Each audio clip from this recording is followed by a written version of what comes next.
오늘 우리에게 주신 하나님의 말씀은 야고보서 2장 14절에서 26절 행동하는 믿음, 살아있는 믿음이라고 하는 제목을 가지고 하나님의 말씀 보도록 하겠습니다. 자, 믿음이 중요합니까? 행함이 중요합니까? 둘 다 중요하죠. 동전의 양면과 같은데 루터 목사님은 바울의 초점을 두어서 이제 믿음이 정말 중요하다는 걸 강조했어요. 그래서 로마서 1장 17절에 있는 말씀처럼 오직 의인은 믿음으로 말미암아 살리라 라고 하면서 믿음이 최고다 라고 얘기했습니다. 그런데 야고보서에서는 오늘도 우리가 보았지만 행함이 없는 믿음은 죽은 믿음이다 라고 하니까 아니 믿음 없이도 구원받을 수 있는 거야? 라고 얘기하지만 사실은 야고보도 믿음을 강조하고 있어요. 그런데 어떤 믿음이냐? 증거가 되는 믿음. 그래서 구원의 근거는 믿음이지만 구원의 증거는 행위입니다. 살아있는 믿음의 증거는 행위입니다. 그런데 이게 거꾸로는 안 돼요.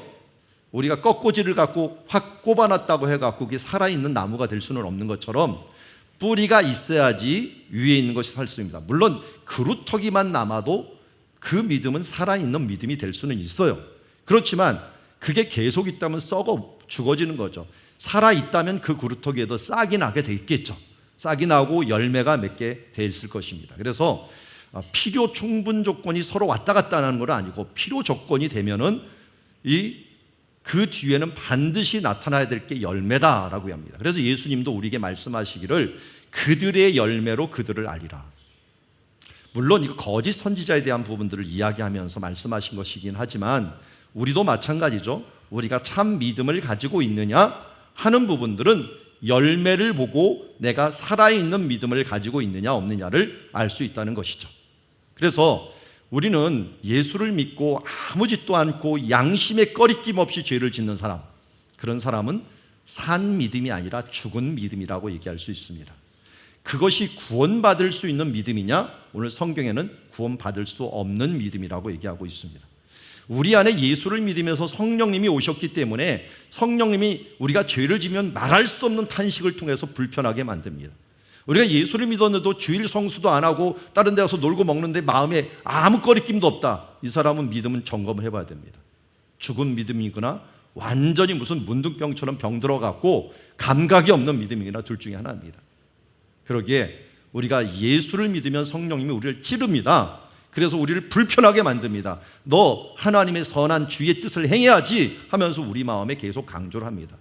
가장 좋은 건 뭡니까? 그런 찔림과 탄식 가운데 사는 삶이 아니라 열매 맺는 신앙으로 가는 거죠.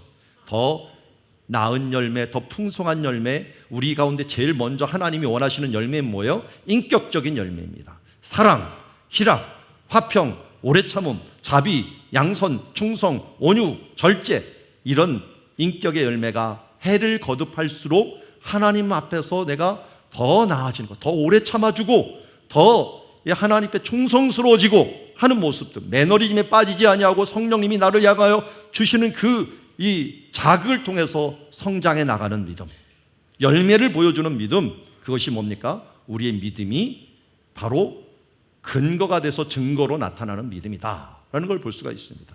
오늘 우리 2장, 야고보서 2장은 그 부분들을 강조하는 것이에요. 믿음에 대한 것들을 무시하는 게 아니라 너의 믿음, 정말 참 믿음을 나타내라 라고 하는 것에 초점을 맞추고 있습니다. 그래서 14절 말씀에 이렇게 얘기합니다. 내 형제들아, 만일 사람이 믿음이 있노라 하고 행함이 없으면 무슨 유익이 있겠느냐? 그 믿음이 능히 자기를 구원하겠느냐? 이 말이 그 말입니다. 행함이 따르지 않는 믿음이 그걸 구원한다고 하는 믿음이라고 볼 수가 있느냐라고 하는 거예요. 그래서 우리 17절 말씀, 아주 유명한 말씀이다. 같이 읽어봅시다. 시작. 이와 같이 행함이 없는 믿음은 그 자체가 죽은 것이다. 아멘. 죽은 믿음을 가지고 믿음이 있다라고 말을 할 수는 없죠. 그러면 믿음이 살아있느냐 하는 것들은 행함을 가지고 있는 거죠. 그래서 행함이 없는 믿음, 그걸 뭘로 표현하느냐? 우리 교재에서는 뭐 엔진 없는 차 뭐 이런 이 표현을 썼는데 우리나라 말로는 뭘로 표현하는 게 좋겠습니까? 오른쪽에 그림이 있죠. 뭘로 표현하면 좋겠어요? 네, 속빈 강정. 딱 보이잖아요, 강정이. 이 속빈 강정을 제가 인터넷에 쳐봤더니 짝으로 나오는 게 있어요. 짝으로 나오는 게 뭐냐면 빛 좋은 게살구. 이름은 있지만 실제 내용이 없는 그런 모습을 얘기하고, 이게 한자로 가끔 요새 정치계에서 나오죠. 양두구육. 양머리를 내걸고서 보면 개고기를 판다라고 해서 이 양두구육이라고 하고, 화이부실. 꽃은 있는데 열매가 없다라고 화이부실. 그리고 우리가 유명한 유명무실. 이름은 있지만 실제가 없는 이 모습을 우리에게 이야기하고 있습니다. 우리가 이 부분들을 너무 많이 아는 이야기지만 우리 신앙에 그럴 때가 굉장히 많다는 것입니다. 나도 모르게 행함이 없는 믿음을 가지고 내가 있는 척 아니면 착각을 하면서 살아갈 때가 제법 있다는 것입니다. 제가 외국에 나가니까 요새 최근에 생긴 신종 용어가 있더라고요. 이게 보니까 24/7 무슨 말일까요? 예. 우린 24시 슈퍼마켓 이렇게 있잖아요. 마트가 있잖아요.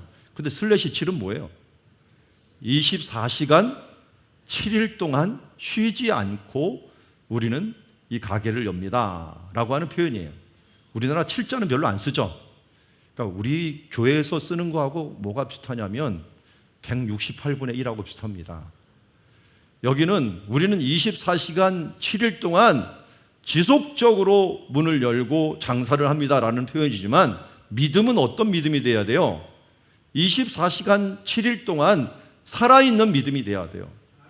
그냥 반짝 168분의 1시간, 일주일이 7일이 몇 시간이라고요? 168시간. 그 6시간 동안 1시간 예배에 와서 예배 드리면서 나는 그리스도인이라고 착각하지 말란 말이에요. 그걸 가지고 내 믿음이 진짜 믿음이라고 착각하지 말라는 거예요. 우리는 24시간 7일 동안 계속적으로 우리의 믿음이 살아있는 것을 증거해야 되는 사람이에요. 증거가 남아야 된다는 거예요. 법원 시스템에 보면은 여러분, 증거가 없으면, 증명되지 않으면 무조건 무죄입니다. 증거가 있어야 돼요.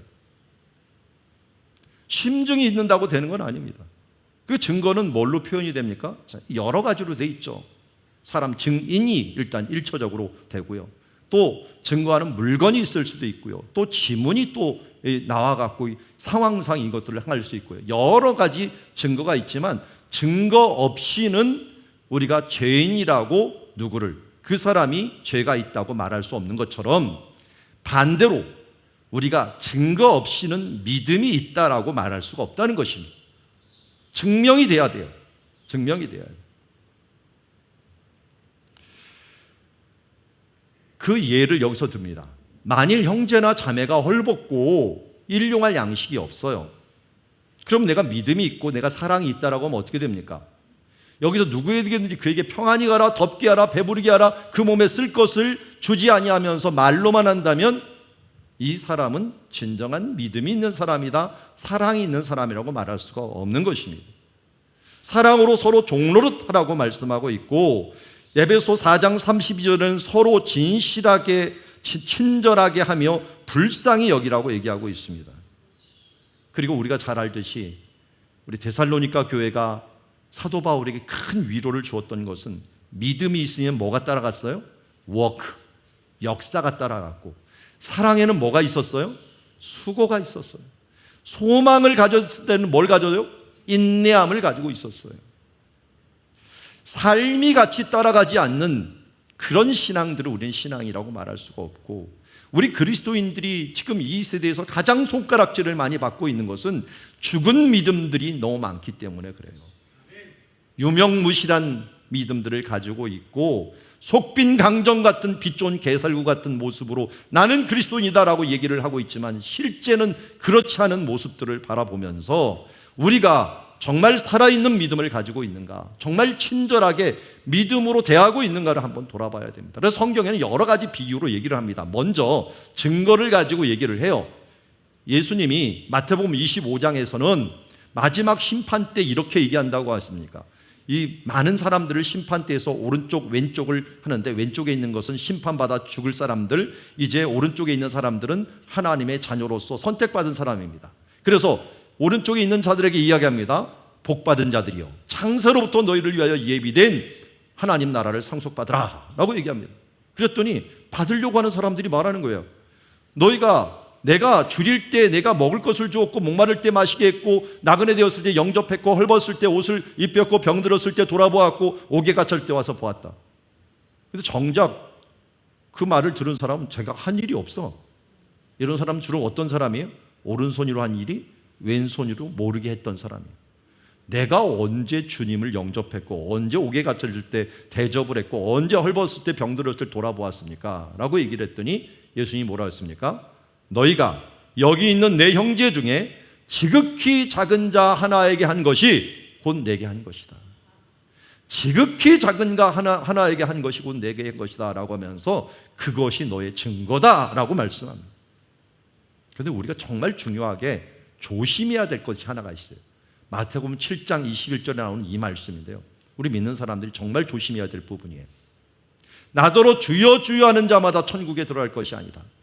오늘 이 사람들을 보면은 22절에 보세요. 이 사람들이 주여, 우리가 주의 이름으로 선지자 노릇하고 주의 이름으로 귀신도 쫓아내고 주의 이름으로 많은 권능도 행하였다. 아마 이 사람들은 주의 이름으로 선행도 행하고 주의 이름으로 많은 구제도 행했을 것 같아요. 그런데 예수님께서는 내가 너희를 도무지 알지 못한다.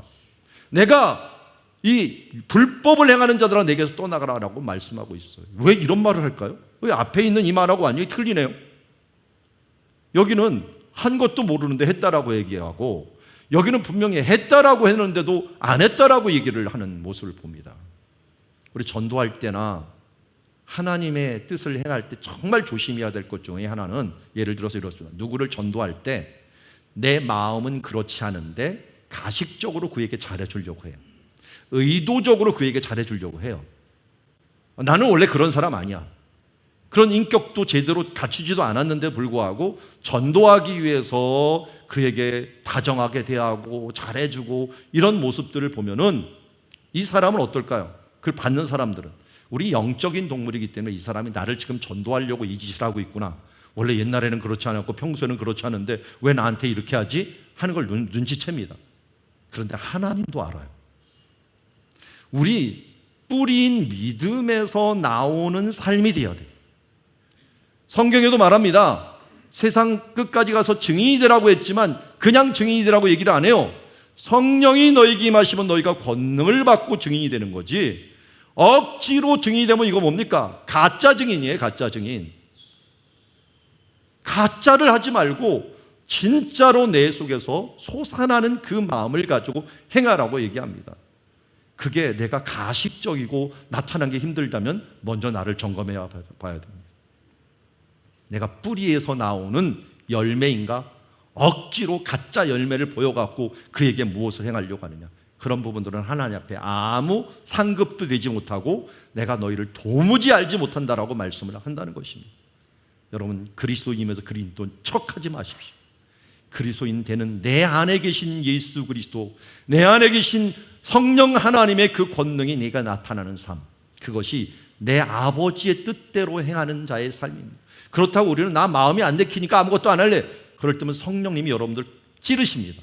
너 예수 믿으면서 그렇게 살면 되느냐 하면서, 내가 너희 안에 있는데 왜 나와 같이 너는 거룩하게 살려고 하지 않느냐 하는 그 찔림을 주실 때 우리가 그 양심 앞에 굴복하면서 거룩한 하나님의 자녀가 되면 그 자녀가 우리 가운데 퍼져나오면서 주 뜻대로 행하며 그것이 증거가 되고 그것이 열매가 되면서 자연적인 교회 성장이 일어나고 자연적인 신앙의 성장들이 일어날 수 있다는 것을 우리에게 말씀하고 있습니다.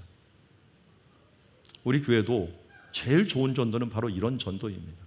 여러분, 주변에 있는 사람들 가운데 내가 정말 마음에 안타까움을 가지고 내가 누리는 이 기쁨과 은혜를 함께 누렸으면, 아니 우리 집이 지옥인데 무슨 다른 집 전도하고 말 거가 있어요. 내 집부터 천국을 만드는 것이 중요합니다. 그래서 위에서 기도하고 내 안에 솟아나고, 그리고 기도 제목을 말하며, 그렇다고 나는 부족하니까 남 전도 못하는 거 아닙니다. 내가 부족함을 인정하면서 하나님께 간절하게 기도하면 그와 같은 입장에 있는 사람들이 많이 있어요. 그들과 함께 기도하면서 함께 예수 그리스도의 경험하고 그 하나님의 능력들과 은혜들을 경험하면서 우리 안에 솟아나는 평화를 함께 누리는 주님의 자녀들이 되어야 될 줄 믿습니다. 자, 두 번째로, 첫 번째 제목이 뭐였습니까? 행함이 없는 믿음은 죽은 믿음이다 라고 하는 것이었고요. 두 번째로는 믿음은 지적인 동의 이상이다 라고 합니다. 오늘 가장 핵심적인 말씀이라고 할 수가 있는데요. 19절 말씀 같이 한번 읽어봅시다. 19절 시작. 내가 하나님은 한 분이신 줄 믿느냐? 잘하는도다. 귀신들도 믿고 떠느니라. 마가복음 7장 5장 7절에 오면은 군대 귀신 들렸던 사람이 있어요. 그 사람이 예수님 앞에 나오자마자 한 말이 무엇입니까? 부르짖어 이르되. 이건 그 사람이 말한 게 아니에요. 귀신들이 말합니다. 귀신들이. 지극히 높으신 하나님의 아들 예수여. 여러분, 하나님의 아들 예수, 그분이 어때요? 지극히 높으신 하나님의 아들 예수라고 하는 고백을 귀신이 먼저 합니다. 이거 베드로가 신앙 고백하기 전에 주는 그리스도시요 살아계신 하나님의 아들입니다 고백하기 전에 귀신이 먼저 했어요. 잘 보면 성경 말씀 보면은 귀신이 제일 먼저 예수님을 알아봐요. 하나님이 누구신지도 알아봐요. 그런데 요새 사람들은 하나님이 없다 하니 귀신보다 무식한 존재죠. 귀신도 하나님이 어떤 존재는 압니다. 지극히 높으신 하나님이다. 그분 예수 그리스도도 압니다. 그런데 귀신이 그러면 그걸 안다고 구원받나요? 아는 것이 믿음이라고 착각하지 마십시오. 믿음은 이 지적으로 아는 것의 동의 플러스 신뢰입니다. 전적으로 신뢰하는 것을 의미합니다. 우리 전도폭발 훈련에서 열쇠 비유를 얘기하죠. 오늘은 제가 이 핸드폰 비유를 할게요. 여러분들 대부분 이 스마트폰 갖고 있죠. 어떻게 엽니까? 여러 가지 패턴으로도 열고 저는 지문으로 엽니다. 지문으로 여는데 이 지문이 참 신기해요. 우리 지구상에서 나와 같은 지문을 가진 사람이 아무도 없습니다. 혹시 여러분들 같은 지문 갖고 있는 분 보신 분 있습니까? 기네스북에 오를 겁니다. 그런데 이 지구상뿐만 아니라요, 여태까지 살아오는 역사상, 지구가 있어갖고 인간이 태어난 역사상 같은 지문을 가진 사람이 없다는 겁니다. 야, 이거 하나님의 이 다양함이 얼마나 대단한가 하는 것들을 보여줍니다. 요거 하나가 왜 이렇게 틀릴까? 그러니까 우리가 이게 키가 되는 거예요. 키가 되는 거예요. 마찬가지입니다. 우리의 키로, 제가 지문으로 이 스마트폰을 열듯이 이 스마트폰을 여는 유일한 열쇠는 제 지문밖에 없듯이 예수님은 말씀합니다. 내가 곧 길이요 진리요 생명이니 나로 말미암지 않고는 아버지께로 올 자가 없다라고 얘기합니다. 예수 그리스도, 그분을 믿는 믿음 외에는 다른 것이 없다라고 말씀합니다. 그런데 이 믿음이 예수님을 그냥 아는 것만이 끝나는 것이 아니라는 거예요. 주 예수를 믿으라, 그리하면 너와 내 집이 구원을 얻으리라. 귀신도 알아요. 귀신도 아는 것들에 대해서는 동의를 합니다. 그러나 이 동의에서 끝나면 절대 안 된다는 것입니다. 여러분, 여기에서 예수님이 우리를 구원하시는 분이다, 이걸로 끝나는 믿음을 가지시면 절대로 안 됩니다. 여기에서는 신뢰라고 하는 것이 들어가야 됩니다. 우리가 많은 사람들이 세종대왕이나 이순신 장군을 역사상 실존 인물임을 믿듯이 예수 그리스도를 믿고 있는 사람들이 많이 있습니다. 그러나 예수님은 지금도 살아계셔서 우리를 위해 무엇을 해주리라고 믿지는 않고 있습니다. 여러분, 이순신 장군이, 세종대왕이 우리를 위해서 뭔가 해줄 것이라고 여러분 믿는 사람이 있습니까? 그것을 신뢰하는 분들이 있습니까? 전혀 그렇지 않아요. 그런데 예수님은 다르죠. 이것은 단순히 역사적인 지식이나 우리 지적인 동의에 끝나는 믿음이 돼서는 안 된다는 것입니다. 그리스도를 믿고 있다고 생각하는 사람들에게는 실제 물어보면은 이런 사람이 있어요. 그들의 건강 문제라든지 재정 문제라든지 자녀 문제, 그리고 일시적이고 현세적인 부분들만 하나님께 맡기는 사람들이 있습니다. 그들은 그러한 문제를 해결하려고 예수님을 의지하지만 그 문제가 해결되면 더 이상 의지하지 않는 사람들이 제법 많습니다. 잠시 있다갈 이 세상의 일들만을 위해서 예수를 믿고 있는 것입니다. 하지만 이러한 일시적이고 현세적인 믿음은 구원받는 믿음이 아닙니다. 성경에는 주 예수를 믿으라 그리하면 너와 내 집이 구원을 얻으리라고 말하고 있지만, 이 말씀에서 믿는다는 것은 우리를 구원하기 위하여 오직 예수 그리스도만을 신뢰한다는 의미가 있습니다. 예수님을 신뢰하는 것을 구체적으로 우리가 얘기한다면 한 예를 이 나무 의자를 통해서 전도 폭발을 인해서 얘기를 합니다. 우리가 우리의 짐들, 우리 어려운 짐들을 갖다가 잠시 우리가 이 의자에다가 내려놓습니다. 무거운 짐을 좀 내려놓습니다. 그럼 짐이 좀 가벼워집니다. 이 의자가 이것을 해결해 주는구나 라고 생각할 수 있어요. 그렇지만 여전히 나는 서 있습니다. 조금 있으면 내가 또 무거운 짐이 생깁니다. 내가 쉴 수 있는 방법은 무엇입니까? 내 몸이 이 의자에 앉는 것뿐이 없습니다. 모든 짐을 안고 이 의자에 앉으면 우리가 편안하게 앉을 수 있는데, 여전히 나는 짐을 지고서 필요할 때만 내버리고 일시적으로 내버리고 필요하지 않을 때 내가 가지고 있는 그런 짐을 가지는 인생이 되지 말라는 것입니다. 이 의자를 예수님에 비유할 수가 있는 거죠. 예수님을 신뢰한다는 것은 무엇입니까? 우리의 모든 짐을 내려놓는 것이 아니라 모든 것을 지고 주님 앞에 그냥 털썩 앉는 겁니다. 그분께 모든 내 인생을 신뢰하면서 내 분께 맡기는 것입니다. 오늘 우리 교재, 주보에 있는 교재가 좀 많이 틀렸을 겁니다. 교재 뭐라고 나와 있습니까? 굉장히 짧게 나와 있죠. 근데 거기에 적용 질문에 한번 보세요. 당신의 삶은 당신의 믿음이 살아있다는 것을 어떻게 증명합니까? 1번 맨 끝에 나와 있어요. 당신이 믿음이 살아있다는 것을 어떻게 증명하고 있습니까? 예수님을 믿는다고 하면서 믿음과 실제가 다른 삶들이 우리 가운데 너무 많이 있는데, 우리가 예수님을 믿고 정말 예수님을 신뢰한다면 어떻게 됩니까? 내 삶을 다 맡겨야 됩니다. 내 모든 짐을 다 맡겨야 됩니다. 여러분, 맡기고 있나요? 여전히 내가 걱정하고 있고 내 중심적으로 살아가고 있는 것 아니겠습니까? 믿음은 동의가 아니라 신뢰입니다. 내가 뒤로 자빠져도 우리 부모님들이 나를 받아주는 것처럼, 내가 정말 신뢰하는 사람이 받아주는 것처럼 내 인생을 모두 던져버려도 주님께서 나를 받아주신다는 것을 믿는다는 것입니다. 그런데도 여전히 우리는 근심과 걱정에 둘러싸여갖고, 노년에 어떻게 될까, 내 미래가 어떻게 될까, 우리 자녀들이 어떻게 될까, 당장 어떻게 먹고 살까에 대한 부분들, 이 부분들에 내 마음이 꽉 차 있습니다. 물론 우리는 걱정할 수 있습니다. 걱정 없는 사람은 인간은 아니에요. 실망할 수도 있고 좌절할 수도 있습니다. 근데 그리스도인의 특징은 뭡니까? 그것이 지속되지는 않는다는 것입니다. 잠시 그런 마음과 그런 상황이 올 때 우리는 무너지고 어찌할 줄 모르고 덜썩 주저앉을 수 있지만, 욥과 같이 하나님을 전적으로 신뢰하는 사람은 다시 일어나 그분께 내 인생을 맡겼기에 그분이 내 인생을 유지하여 나아갈 수 있도록 우리의 모든 인생을 다시 한번 주님께 신뢰하며 나가는 것입니다. 다윗이 뭐라고 했습니까? 시편 마지막에 여호와의 선하심과 인자하심이 정녕 나를 따르니 내가 여호와의 집에 영원히 거하리로다. 그 집에, 주님 앞에 영원히 거하며 내 몸을 맡깁니다. 왜요?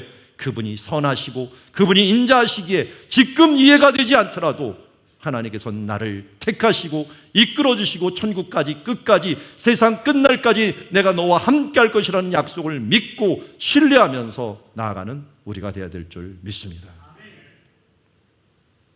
신뢰의 대상을 옮기는 것이 믿음입니다. 아는 것이 아니라, 아는 것도 중요합니다. 그러나 아는 것 플러스 내 신뢰의 대상을 하나님께 온전히 맡깁니다. 그분께 기도하고 그분께 아뢰며 그분이 이루어지기를 원하면서 그분의 영광을 위하여 살아가는 신뢰의 대상을 옮기는 삶을 살아가기를 원합니다. 자, 오늘 세 번째로 보니까 행함으로 믿음이 온전해진다라는 것을 이야기하고 있습니다.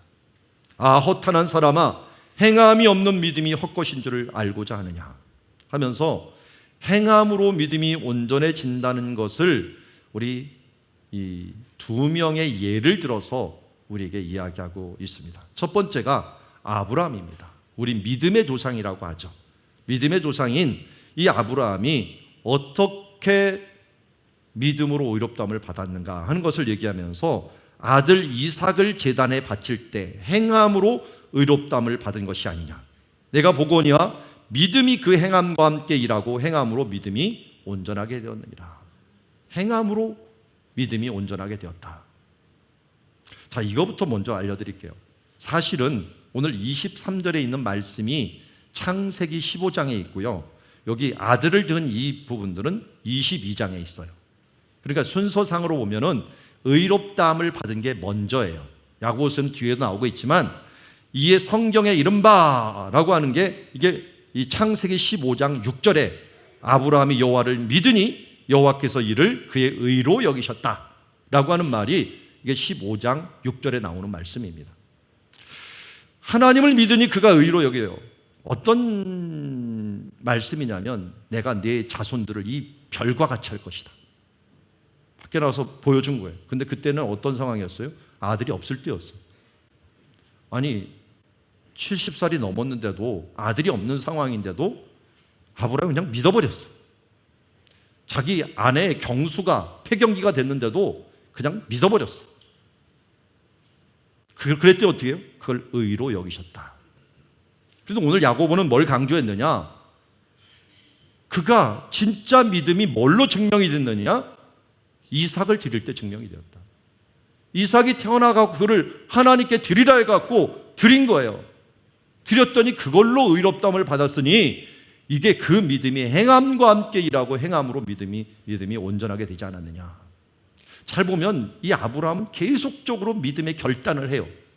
맨 처음에 하나님께서 나타나셔서 내 아들을 드리라 라고 했더니 그가 아침에 일찍 일어나요. 일찍 아들을 데리고 떠나는 그 자체가 1차 믿음의 결단이에요. 그리고 이제 마지막으로 모리아산 앞에 보입니다. 그때 종들도 같이 왔죠. 종들을 두고 내가 예배하러 갔다 오겠다 하는 것들이 2차 결단이에요. 그게는 무슨 암시가 있습니까? 갔다 온다는 거예요. 이건 뭐예요? 아들을 내가 분명히 죽인다라고 했는데 다시 아들하고 같이 온다는 거예요. 이게 무슨 말입니까? 이 두 번째 오면은 히브리서 11장 19절에 그 비밀이 있어요. 히브리서 11장은 믿음장이잖아요. 믿음장. 그런데 그가 아브라함이 하나님이 능히 이삭을 죽은 자 가운데서 다시 살릴 줄을 생각한지라. 아브라함은 하나님께 드리라고 했으니까 드려요. 그런데 그 전에 무슨 약속을 했어요? 이 아들을 통하여 별과 같이 저 바닷가의 모래와 같이 많은 자손을 주실 것이라는 걸 믿은 거예요. 그러니까 내가 죽여도 하나님이 살리실 것이다 라고 하는 부활의 믿음을 갖고 있었던 거예요. 그래서 그를 이해가 돼. 그를 죽은 자 가운데 도로 받은 것이다 라고 말씀하는 거예요. 이게 2차적인 믿음의 결단입니다. 그리고 아들이 갈 때 물었죠. 아니 왜 양은 없습니까? 예전에 예배를 드리다 보면 우리가 가족 예배를 드릴 때 분명히 양이 있었는데 양이 어디 있습니까? 이상했죠. 근데 아브라함이 뭐라 했습니까? 여호와 이레, 하나님께서 준비하셨다. 실제로 어떻게 됐어요? 진짜 결단하고 손을 들어갖고 진짜 죽이려고 마음을 이미 먹고 결정을 한 거예요. 그런데 이 결정이 최고의 믿음의 결단이었죠. 그의 믿음을 행위로 보여준 것입니다. 1차, 2차, 3차 모두 그는 믿고 행동하는 믿음을 가졌어요.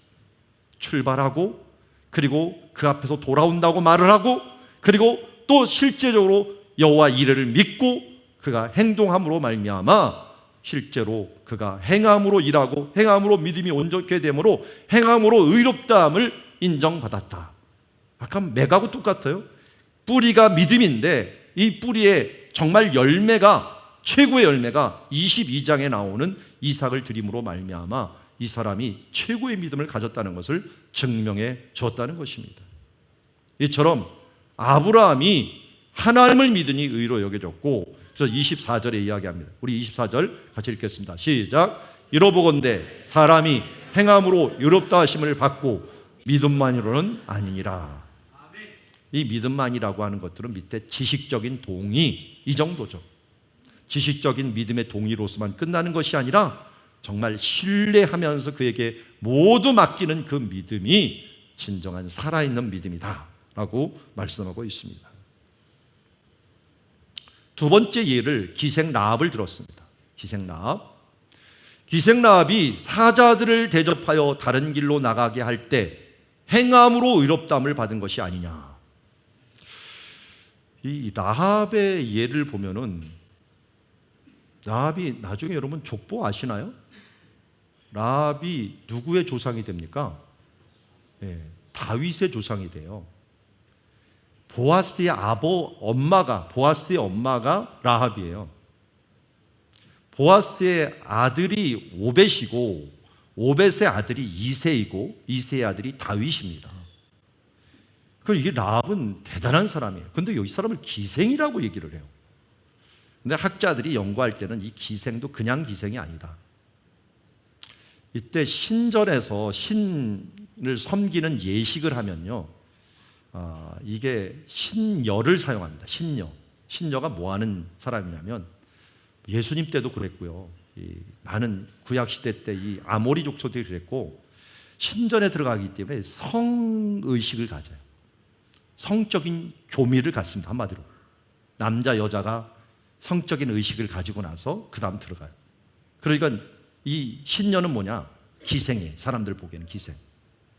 여러분 예수님 시대 때 그 로마인들과 헬라인들이 유대교로 많이 넘어왔어요. 왜 넘어왔는지 아세요? 이 의식이 계속됐어요. 뭐 바카스 신, 우리 바카스 보시면 이게 원래 술신이죠, 술신.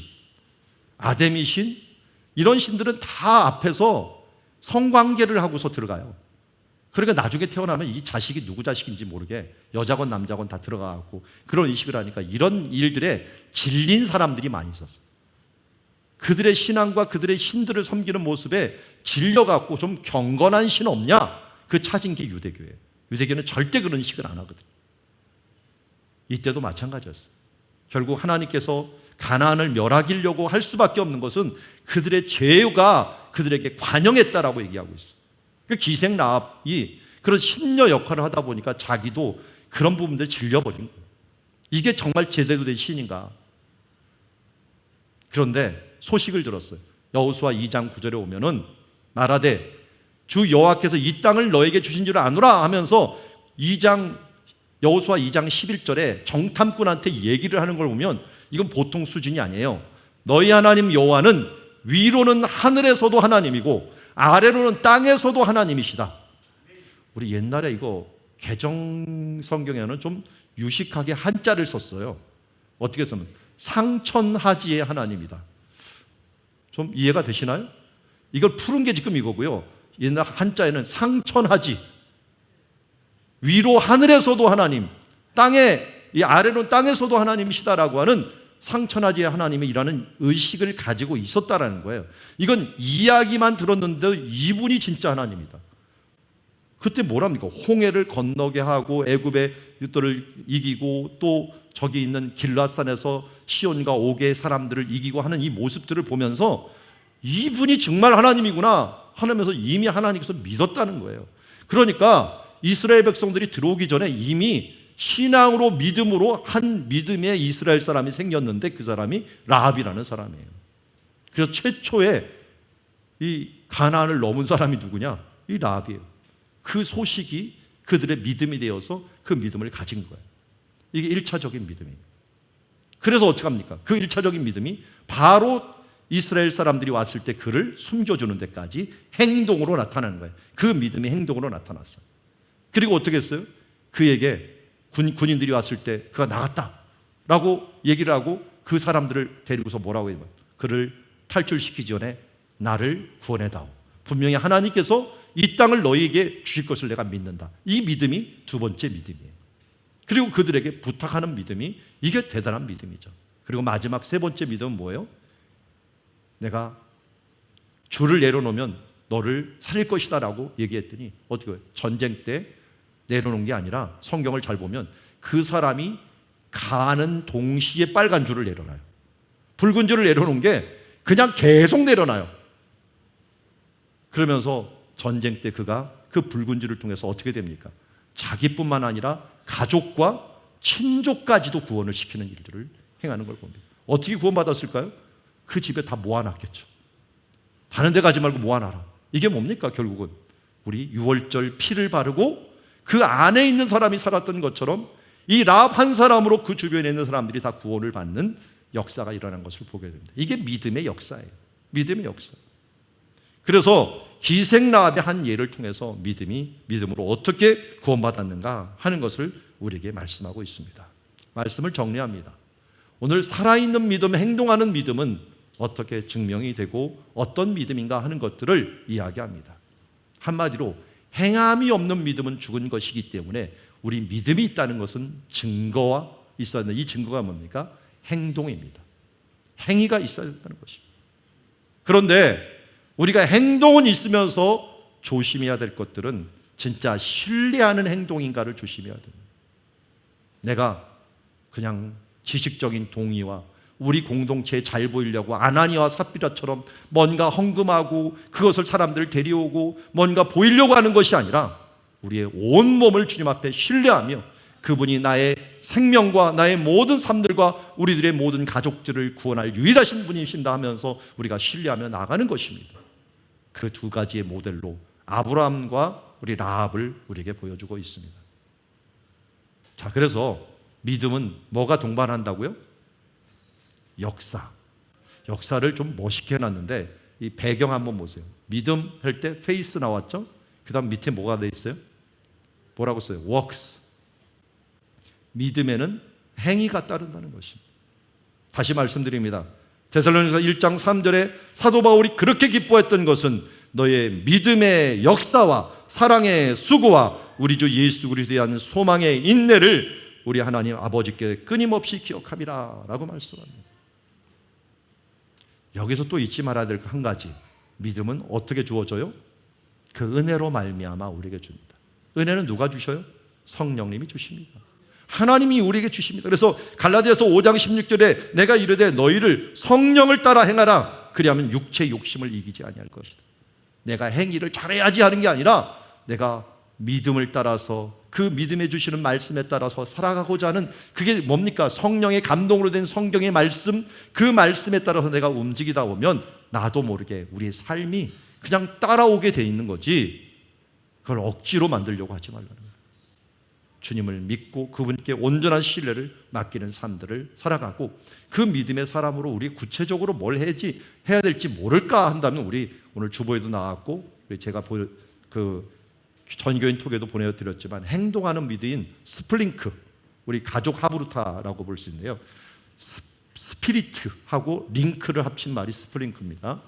영성과 함께 우리 링크해서 우리 가족 가운데 하기 위해서 여기 믿음을 나타냅시다라고 하는 주제가 있는데요. 여기 보니까 뭐였냐면 3명 이상에게 미소를 짓습니다. 계산대 앞에서 다른 분에게 순서를 양보합니다. 친구가 많지 않은 사람과 점심을 먹습니다. 앞뒤 사람을 위해 문을 열어주고 양보합니다. 장난감을 나누어 사용합니다. 택배 아저씨를 위해 간식을 준비합니다. 그러니까 어린이들 용이긴 하지만 우리도 다 할 수 있는 거죠. 오늘 우리가 할 수 있는 거 2가지가 여기 있네요. 뭐가 있어요? 네, 여기 3명의 이상의 사람에게 미소를 짓습니다. 네. 자, 뭐 해야 되는지 이제 아시겠죠? 자, 옆에 있는 분들 우리 연습이 아니라 진짜로 우리 솟아나오는 그 모습으로 옆에 있는 분들에게 미소를 지어주십시오. 예, 미소. 예. 근육이 땡기는 분들은 평소에 미소를 안 하신 분들입니다. 예. 자, 감사합니다. 자, 오늘도 갈 때, 올 때, 또 집에 갔을 때 왼수같이 여기는 사람도 내 안에서 솟아오는 그 마음으로 미소를 지으면서 우리 하나님 앞에 행동하는 믿음을 보여주시기 바랍니다. 그리고 여기 또 하나가 있네요. 친구가 많지 않은 사람을 위해서 점심 식사를 먹습니다. 오늘 우리 교회에서 식사하는데요. 좀 잘 살펴봤다가 좀 혼자 먹을 것 같은 사람들을 살펴보면서 함께 하는 게 뭐예요? 믿음의 행동이다 라고 할 수가 있고요. 여러분들이 뭐 구체적으로 나왔지만 우리 삶 속에 성령이 인도하는 대로 우리 행동하는 믿음 보여주는 주의 자녀들이 되기를 주의 이름으로 축원합니다. 기도하겠습니다. 하나님, 예수님께서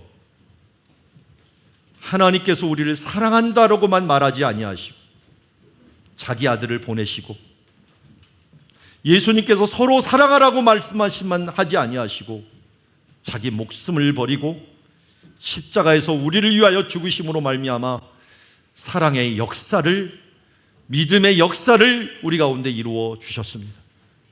예수님을 믿는다고 하면서 예수님과 같이 살려고 하지 아니하고 예수님이 내 마음에 계신데도 불구하고 작은 예수로 살아내가지 않는 우리들의 모습이 주님 하나님 앞에서 참으로 부끄럽고 안타깝습니다. 살아 있습니까? 내 안에 성령님이 계십니까? 내 안에 예수 그리스도가 계십니까? 그분이 원하시고 기뻐하시는 일들을 진정으로 해낼 수 있고 주님 그 뜻대로 살아갈 수 있는 주의 자녀들 되게 하여 주시옵소서. 가식적이지도 말고 또 우리 가운데 무기력하게 넘어있지도 말고 죽은 믿음이 아니라 살아있는 믿음으로 주님 앞에 섰을 때 부끄러움이 없는 믿음으로 오늘 주님께서 나를 부르시더라도 그 안에서 부끄러움은 없는 믿음으로 서 나갈 수 있는 우리들 되게 하여 주시옵소서. 그리하여 죽은 믿음이 아니라 산 믿음, 지적인 동의에서 끝나는 것이 아니라 신뢰하는 믿음, 증거 있는 믿음, 주님 모든 사람들에게 모델이 되는 믿음으로 서 나갈 수 있는 사랑들이 가족들 되게 하여 주시옵소서. 예수님의 이름으로 기도드리옵나이다. 아멘. 이제는 우리 주 예수 그리스도의 은혜와 하나님 아버지의 극진하신 사랑과 성령의 교통하심이 오늘 예수 그리스도를 믿고 그 믿음의 행위, 믿음의 역사, 믿음의 증거를 통하여 하나님의 나라를 이루어 나아가고자 하는 사랑누리 가족들 위해 이제로부터 영원토록 함께 계실지어다. 아멘.